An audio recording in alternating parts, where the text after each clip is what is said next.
Momentum Ramadan tahun ini membawa berkah tersendiri, di mana usaha penjualan kue khas Makassar ini mengalami peningkatan hingga 30%, meski sempat terpuruk di awal pandemi.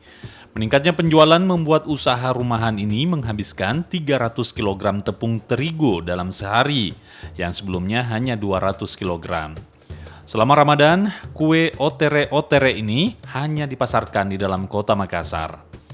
Usaha kue otere-otere yang berlokasi di Jalan Jabal Nur, Makassar ini dirintis sejak tahun 1980. Pembuatan kue awalnya dilakukan dengan cara manual.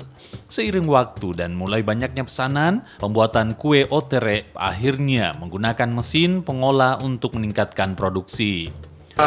Karena masa pandemi ini sudah masuk tahun kedua, maka dari itu tahun pertama kami alami ada penurunan daripada penjualan utamanya pemasaran ke daerah.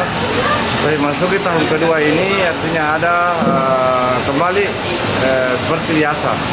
Seperti sempat mengalami masa-masa sulit Pak. Iya, pada waktu awal-awal itu karena keadaannya juga yang masih sangat ketat pengawasan, sehingga kami juga mempunyai akses itu sangat terbatas. Maka pada tahun kedua ini ya itu saya katakan kembali sudah mulai normal kembali seperti biasa. Ramadan tahun ini kue otere-otere banyak diminati warga. Selain sebagai penganan berbuka puasa, kue khas ini juga kerap disajikan di momen Idul Fitri. Untuk 1 kg kue otere dijual mulai Rp40.000 hingga Rp50.000.